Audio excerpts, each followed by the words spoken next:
Estamos iniciando o Bloco de Direito aqui no programa Capital Cultural da PNTV. A semana passada estivemos aqui com Paulo Eduardo Teixeira, que foi presidente da Ordem, presidente da Caixa de Assistência da secção do Rio Grande do Norte, hoje membro do Conselho Federal da OAB, foi inclusive ministro do CNJ, que faz o controle externo, do Poder Judiciário. Falamos, inclusive, sobre a trajetória dele e ficamos, neste programa de hoje, falarmos um pouco sobre as reformas que estão em tramitação e em execução, iniciando.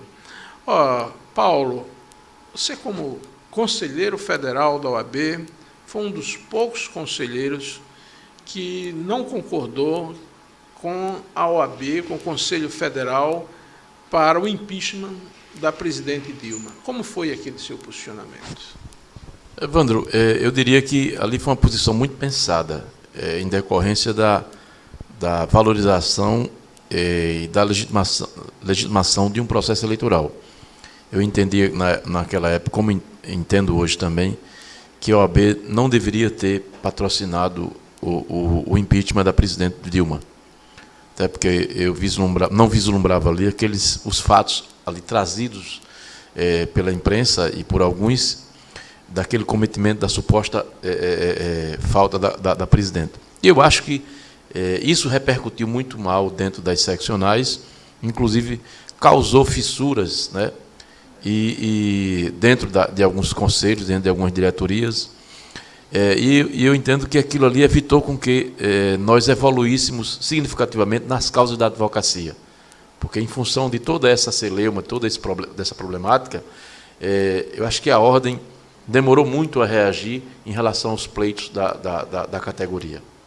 Que esse, sem excluir qualquer outro, é também uma bandeira importante para a advocacia do Brasil. Certo. Muito bem.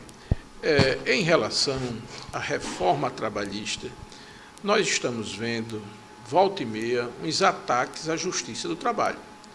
Ataque ao custo da Justiça do Trabalho, um ataque à falta de resolutiva das demandas judiciais, das reclamações trabalhistas, chega ao ponto de fazer uma espécie de eficiência de média de processos julgados com os custos dessa Justiça do Trabalho. Você que é advogado militante, que também milita na área do direito do trabalho, qual é a sua visão? Evandro, dizer que qualquer sistema, qualquer legislação, seja de natureza do direito material ou do direito processual, não precisa de uma revisão, isso é falácia. Claro que qualquer sistema precisa ser aperfeiçoado, qualquer legislação precisa ser revista em função do tempo, mas eu diria que uma coisa que aconteceu em decorrência dessa reforma foi a falta de um debate mais amplo. E eu acho que há todo um segmento que, digamos assim, contribuiu para que isso acontecesse. Eu acho que o grande defeito, o grande erro da esquerda, quando assumiu o poder, foi não ter realizado as reformas necessárias, através de um amplo debate. E o que aconteceu? Com o impeachment da presidente Dilma, assume o presidente e o vice, e ele com os compromissos pouco republicanos, sem um debate mais amplo, sem um debate democrático, sem debate com a participação de todos os segmentos, está realizando as reformas a toque de caixa. Isso nos preocupa. É claro que alguns conceitos do direito do trabalho, do direito processual do trabalho, precisariam ser evoluídos, que a justiça precisa de um upgrade. Mas uma reforma só dada, ela é preocupante, porque a gente sabe que a construção de uma legislação passa por debates prévios. Se você não tem um debate prévio, dificilmente essa legislação que venha a ser editada, ela venha a satisfazer todo um contexto necessário. Com relação aos ataques da Justiça do Trabalho, isso é muito antigo. De longas datas, a gente observa que nós advogamos na Justiça do Trabalho, de algum segmento, essa vontade declarada de extinção da Justiça do Trabalho, mas eu acho que isso é um grande equívoco. Num país que existe o capital e o trabalho, as relações de emprego, existe uma legislação trabalhista, é impossível você não ter uma justiça do trabalho para dirimir esses conflitos. Verdade. Né? É necessário a justiça do trabalho. Eu diria que não é a justiça do trabalho que é cara. O processo brasileiro, para o que se oferece em função do tempo, ele é caro. Seja na Justiça Federal, na Justiça Estadual, no Juizado Especial ou na Justiça do Trabalho, ele se torna caro em função do tempo que leva um processo.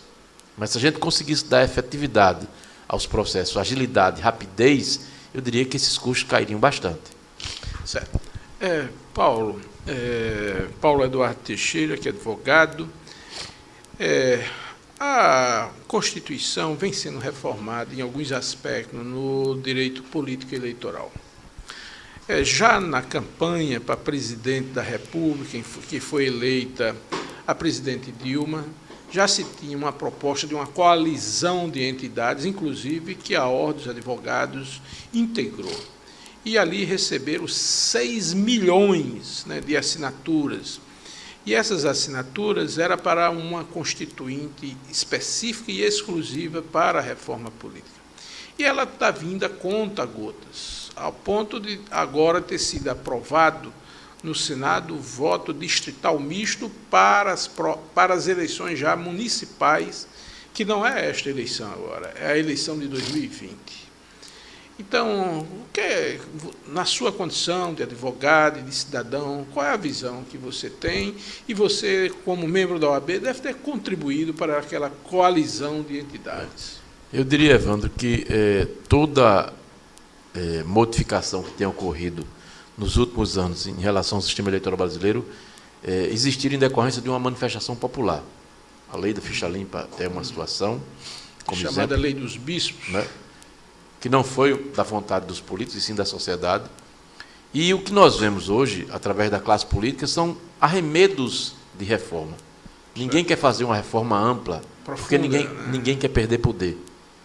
Essas reformas que são propostas pelo segmento político é uma reforma de manutenção dos seus espaços. Observamos nos últimos 20 anos, 30 anos, que não há um surgimento de novas lideranças. Por quê? Porque o sistema eleitoral brasileiro ele é incapaz de promover o surgimento de novas lideranças. Porque quem está no poder quer se manter, se não através da própria pessoa, através de seus familiares. E não me venha dizer que há renovação, porque não há renovação quando você tem filhos, netos, bisnetos, sobrinhos, afilhados, assumindo as mesmas cadeiras. Esse é o quadro que eu enxergo em relação à reforma política apresentada pelos políticos. Eu entendo que a gente precisa fazer uma grande discussão para mudar o sistema eleitoral brasileiro, para que ele se torne representativo e que as pessoas da liderança possam participar do processo eleitoral. Certo. Nós temos 2 minutos para concluir o nosso quadro de direito. Gostaria que você falasse um pouquinho da atual gestão da OAB. É possível? Com certeza. Eu acho que nós precisamos fazer uma autocrítica em relação ao sistema eleitoral da OAB. O sistema eleitoral da OAB precisa urgentemente de uma revisão, em 2 aspectos. O primeiro aspecto que eu pontuo é em relação à representatividade. Nós temos hoje ainda a manutenção das eleições fechadas, onde você elege um colegiado. Nós tivemos nas últimas eleições do Rio Grande do Norte uma eleição muito acirrada, onde a oposição não tem assento no Conselho. Eu acho isso um equívoco. Apenas parte da advocacia do Rio Grande do Norte está representada no Conselho. Então, é uma coisa que eu venho lutando no Conselho Federal para que a gente amplie esses espaços, essa discussão. E a outra é a questão da cláusula de barreira, para que os jovens advogados, os advogados que têm menos de 5 anos de exercício da advocacia, possam participar do processo. Até porque, se ele está inscrito, se ele vota, ele tem legitimidade para também participar de uma chapa. Então, eu diria o seguinte, que a gente precisa evoluir como administração. Há acertos e há equívocos. É tempo de construir, ainda de reconstruir, de alinhar? Mas precisa se alinhar com um objetivo maior e principal, que é visando a advocacia do Rio Grande do Norte. Esse é o propósito de qualquer pessoa que chega à presidência da OAB, que tem que lutar pela melhoria da advocacia, para que a gente seja sempre uma classe fortalecida. Mas eu acho que para isso acontecer é preciso fazer uma reforma também no sistema eleitoral da OAB do Brasil. E os advogados se disporem a fazer essa discussão. Eu acho que é importante. A OAB não pode perder essa bandeira e deixar que essa modificação do sistema eleitoral nosso venha de fora para dentro. É importante abrir o debate, estarmos preparados para essas modificações e aprimorarmos e fazermos com que o nosso processo seja extremamente democrático e participativo. Muito bem. Paulo Eduardo Teixeira, muito obrigado pelo seu comparecimento na nossa PNTV e aqui no programa Capital Cultural, com essas duas entrevistas em relação ao direito e a realidade do direito nesse contexto brasileiro. Ok? Muito obrigado e a você, telespectador, continue